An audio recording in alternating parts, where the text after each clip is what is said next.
Good morning.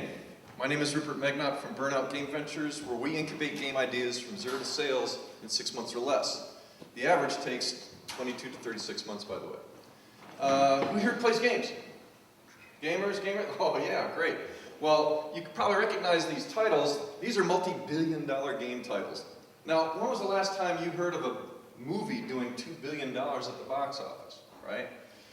In fact, the video game industry is actually larger than the worldwide film and TV industry. Not only that, but this recession-proof industry is growing between 8 and 12% a year consistently. So it's like, well, it's a massive industry, it's growing robustly, what's the problem? Well, the thing is 81% of all games created are what we call indie games, those developed by people that are unaffiliated by major studios. And the thing is they have a 95% failure rate. So I'm thinking to myself, well, wait a minute here. 40% growth over the next 4 years, where's it going to come from if all the people are failing? And then I'm thinking, well, wait a minute, why are they failing? Well, just like me 35 years ago, when I was my first startup, these game entrepreneurs just don't know how to make a business out of their game idea. All right? They're focused on making games they want to sell, not necessarily games people want to buy. Okay? And not only that, but they fail to plan. So their scope and their schedule and their marketing are basically going out the window. All right? So what I do is I've set up this program where we provide them access to all the talent they need, all the resources, all the proprietary processes, and the motivation they need in order to create great games that will sell. Okay? So let's talk a little bit about talent. We currently have more than 275 people in our core talent pool, and through partnerships, another 2,500 more. We really don't have much problem finding people to work on our games, any more than anybody else does. And as far as clients are concerned, well, our clients in our talent pool are exactly the same demographic and the same target market, except our clients want to own their own studio. So in Orlando, there's a thing called Indienomicon, which is the independent games group. There's 1,300 people that are members of that. These are all potential talent or clients for BGV. And there's tens of thousands of these around the world. And couple that, so we're as scalable as you can get, right? I mean, I can have 5 offices in 5 years around the world. I can have 25, I can have 50. It just depends on the cash flow, right? So let's talk about the business model. Well, the primary component of our business model is that we are all entrepreneurs. Nobody gets paid until the game ships, including me, unfortunately. So the thing is when you remove salaries from the equation, what we're effectively doing is eliminating 75% of the cost of making a video game. All right? Remember those proprietary processes? They cut another 20% from the cost. So instead of $700,000 to $800,000 to invest per indie game, we are basically doing it for $5,000 to $15,000. Now, can you imagine what that does to our ROI? And where's the ROI coming from? Well, we're getting up to 50% of the net revenues of every game that we help develop for 3 years. Plus, we get 20% equity in the companies, up to 20% equity in the companies we help start as well. So, as you can imagine, here we've got mobile games, VR systems, PC console, people. We're a mutual fund of video games, right? Look at our model, look at the fact that we're doing multiple games and genres, and we're probably the only game company that I certainly know of that doesn't need a hit to be successful. All right? So, our current status is I've been doing this full time for 9 months. We have 132 game developers working for 10 startups, 7 of which I've created or helped create, working on 12 projects, and we've already released our first game, which was reviewed by PewDiePie. So, basically, who the heck am I? Well, I've got 35 years of entrepreneurial experience, mostly in high tech, and I taught aspiring game producers at the master's degree level project management processes, and these former students now are managing billions of dollars of game IP. And I've also put together a group of world-class advisors. We're talking guys who've worked on World of Warcraft, StarCraft, all the Marvel and Star Trek franchises, Alone in the Dark, Splinter Cell, Assassin's Creed, helped Oculus get off the ground, and several top executives from EA, former top executives from EA. So I've got 15 of them now, and I'm adding more as we go along. And so basically, I've put about 80,000 into it so far, and that's just basically for all the resources and whatever that we need in marketing and whatnot. And yeah, don't forget that, right? So, you know, we're looking for additional funding, and mostly to provide 4 people, to bring in 4 salaried people to handle marketing, project management, production, and human resources. And so that's basically it. I realize this is the Guppy Bowl, so I'm here to receive your constructive criticism. Thank you.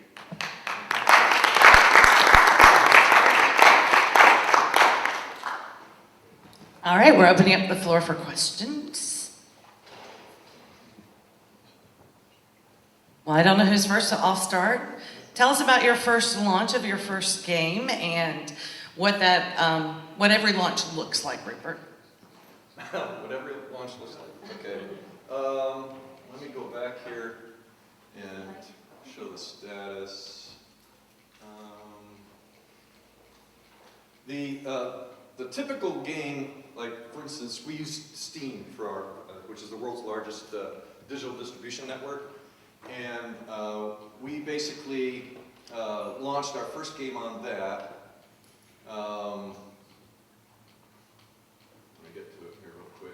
So it's called Bit Evolution. And when you first start a game on Steam, you have to go through what they call a green light process, where you present your game to the community of Steam, and then they vote for you. The average game, 32% of the games that get into green light actually get greenlit, okay? And those that get greenlit usually take 17 months to do so. This game did it in less than 6. And then once you get out of that, then we went to the early access, which is like beta, right? So I made sure that it was a complete game, even though it wasn't like the full game. It was 2 levels and 2 worlds instead of 4, but it was a fully playable game. And only 36% of the people, of the games that go in through early access actually graduate from early access and get released. This game, and it usually takes 19 months to do it, we did it in 19 weeks. So we've sold several, about 10,000 or so units so far, and we're in the process of doing a 6-month marketing effort to get the game, because it usually takes about 6 months to get some traction. But that's basically what we do and how we do it. I hope that answered your question. Okay. Yes? Are all of the games pay to download? Are you doing an advertising model in any of them, or is it mixed up between the various games? We are looking at all different kinds. We have freemium mobile games we're working on. We're working on pay up front, 99-cent, $1.99 mobile games. We've got console games, PC-based, Mac, you name it. I hope that answers your question. Okay. Right here, Rupert. Hey, Bill. Most brilliant presentation. Thank you. So kudos on that. So hypothetically, I have an idea for a couple hundred video games. I come to you and I say, hey, I want to build this game. Can you walk me through what that process looks like? Well, the first thing we have to do is you got to keep in mind that we've got enough business to last 12 to 18 months right now, and we've got so basically what you do is you have to pitch us your game idea, right? And so I give you 8 minutes, right? Because Einstein said if you can't explain it simply, you don't know it, right?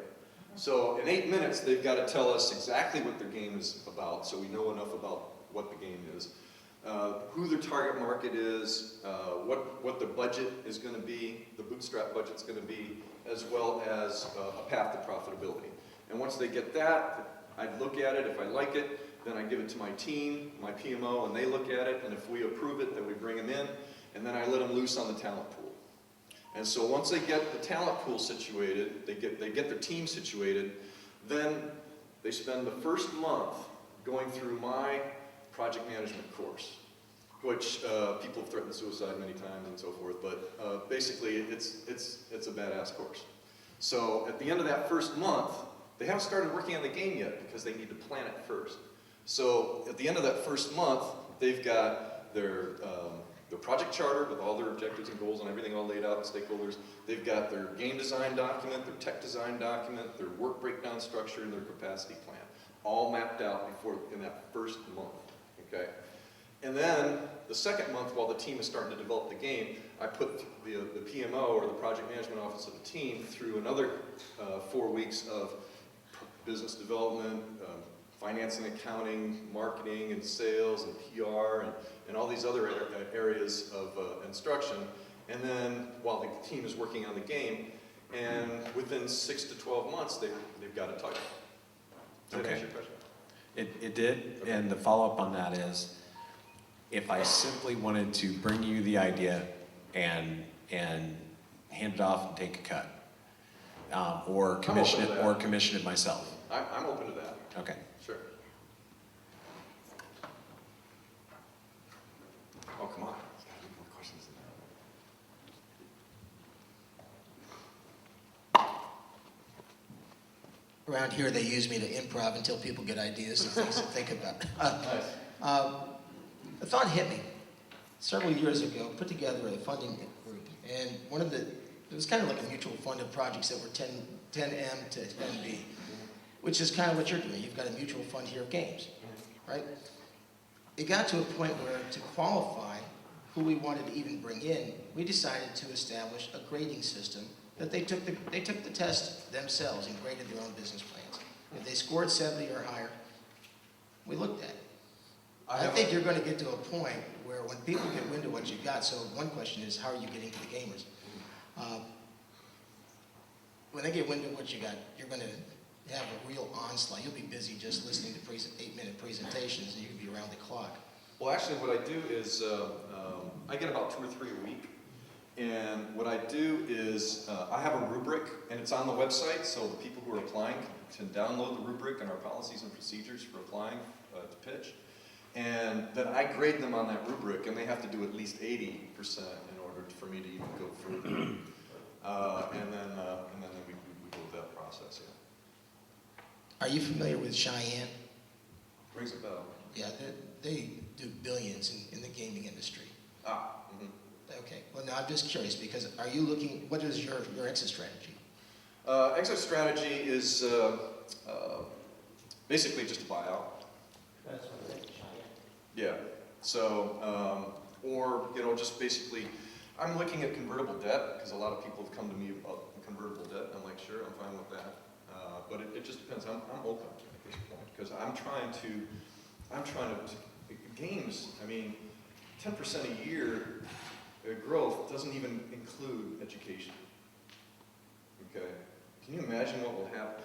We're 28th in the world in education. And when you look at the other 27, you say, what do they have that we don't have? And you look, and they got games in the classroom. So can you imagine the explosion in the growth of the industry that would happen if we could actually start getting games into the classroom? And these indie game studios are the ones that are going to do it, because they're going to come up with stuff really fast. They're going to be looping them out, and they need a conduit to get them into the classroom. So that's another thing that we're going to be looking at as well. I got a quick question. How do you track the performance of the artists and all the staff that was working on the game? Do you have any analytics or something? Well, this is part of the, how do we track performance? So this is part of the proprietary processes that I helped develop. We've gamified our project management processes for game development. So we keep track of the time that you put into it, and the tasks, and the degree of tasks that you do, and you generate points for that, so that whenever a check comes in, we just divide your points by the points that the team generated, and cut you a check, and have a nice day. Got a question. Yes, sir. I have a grandson. At 5 years old, he was actually critiquing adults on playing online games. So Nice. getting this Nice. in the classroom is amazing, because I see the difference that it makes. My question is, of course, with your ability to turn around time so quickly versus what's out there in the real world, is it proprietary information, but what do you do differently that is, to have that ability to get it out there so quickly versus what all the big companies are doing? Okay, see this foot right here? This foot right here is my proprietary ability, okay? What I do is we have proprietary project management processes that have been designed to ensure efficient use of time and productivity with regard to getting the games out there. Now keep in mind that the typical person that works on our teams is averaging 10 to 20 hours a week. They're not working full time. Yes, we have some teams that are working 40, 50 hours a week or so, but our target market is people that already have jobs, or they're paying their bills because they're not getting paid for the games. So, or they're students, or whatever the case may be. And so we've designed the production process with that in mind. So if Pretty much. So you just had shared that your team, you pay them in some type of capacity. How is it that you pay your team members, the people that are your interns? it's through revenue share. It's Okay. all revenue share, yeah.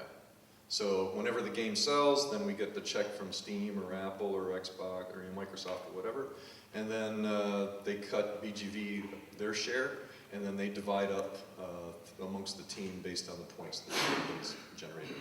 So you use a tracking system of some type of I don't know if it's Yes. proprietary, Yeah. so yeah, okay, got it.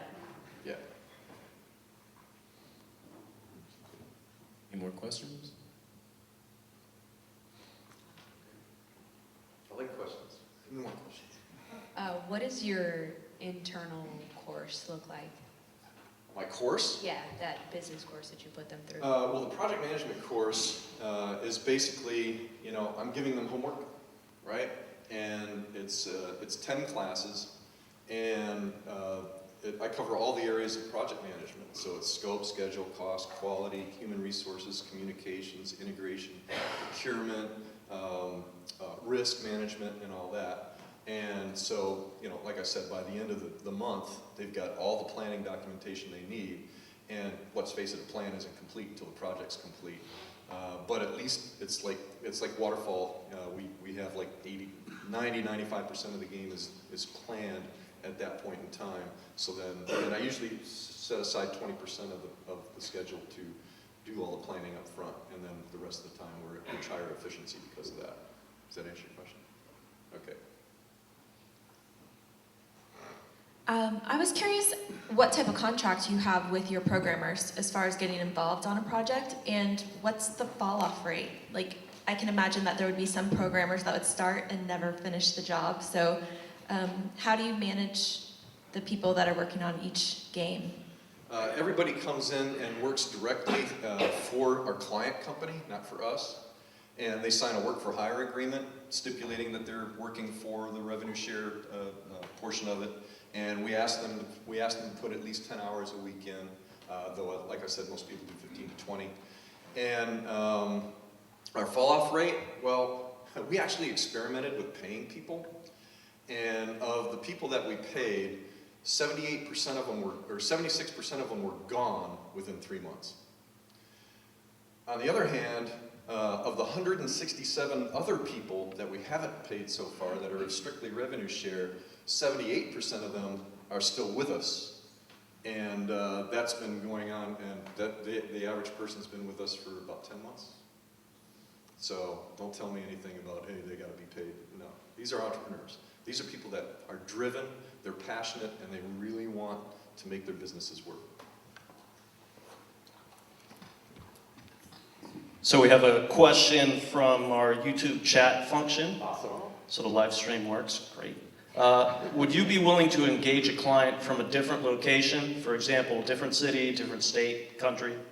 Yes, of course. I'm speaking to people right now from, let's see, Colombia, Germany, and Canada.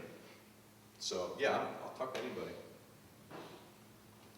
We're all remote right now, so I mean, with 275 people in our pool, we got 132 working for us now. It's like, they're all over the place. Yeah. In fact, one of my project managers for my VR project, we've got patents in virtual reality and simulation, so one of our VR project managers is in Ireland.